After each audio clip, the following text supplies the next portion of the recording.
people to the seminary seems to have fallen flat on its nose, with no indication that anyone in Rome is anything other than rather embarrassed by it.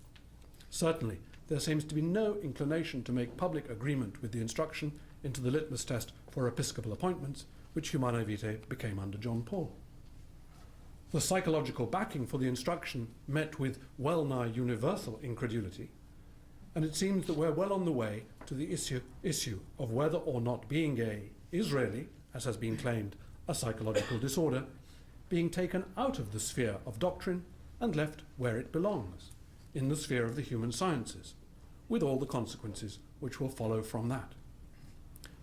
Around the world, various forms of same-sex partnership laws appear to be becoming normal, Catholic countries having shown a great deal of ease in getting their heads round this. And even in Italy, the issue is now in the centre of forthcoming election discussion.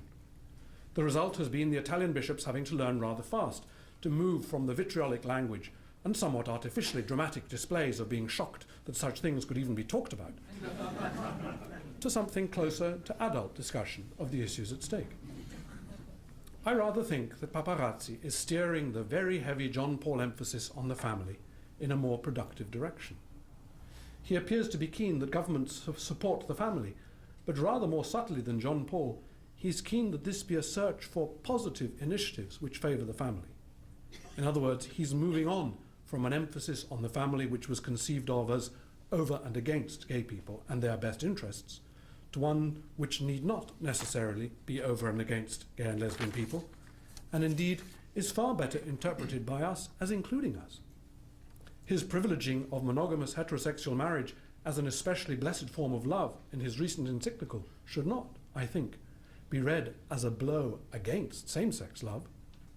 It leaves room for us, and I suggest that we read it as an invitation for us to work out what the rich elements and gifts of same-sex love can be, how we are to set about creating a Catholic culture of same-sex love.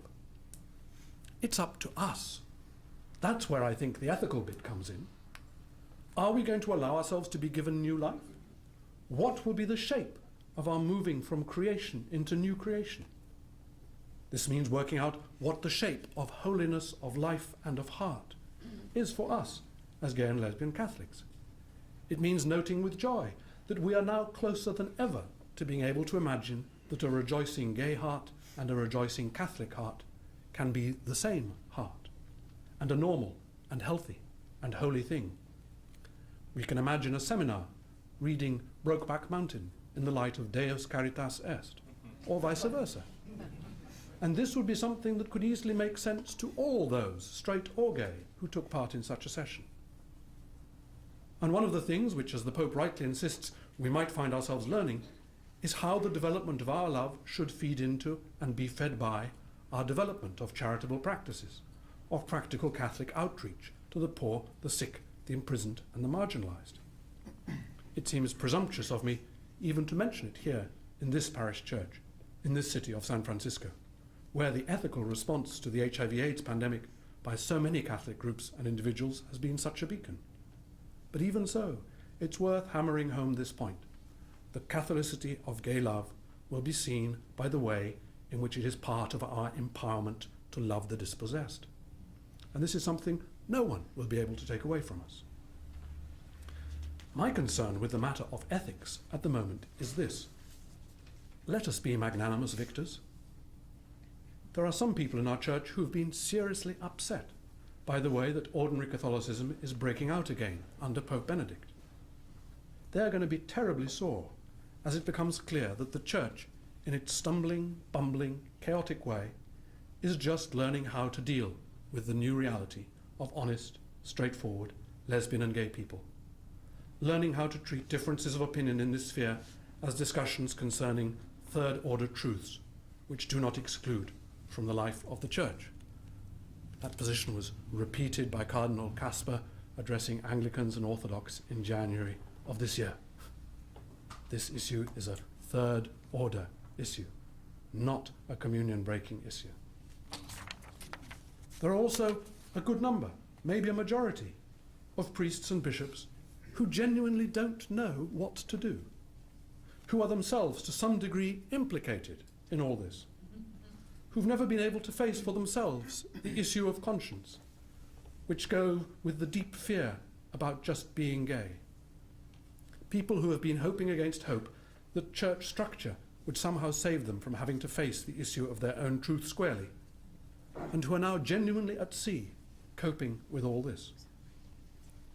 For them, the gentle, temperature-lowering way in which, as far as I can see, paparazzi wants to deal with this issue is, maybe for the first time in their lives, a permission not to have to be certain about this, not to have to get it right. It will take some time for people like this to be able to say, I just don't know what's right here. But let's try and help each other out of the hole. So, let us be gentle. Ethics is very much to do with how we extend mercy to the fearful, just as we have found ourselves the recipients of mercy at a time when we have been frightened, tortured, annihilated by the voices which told us how evil we were. For me, the real ethical challenge as a Catholic now is I don't have an excuse anymore.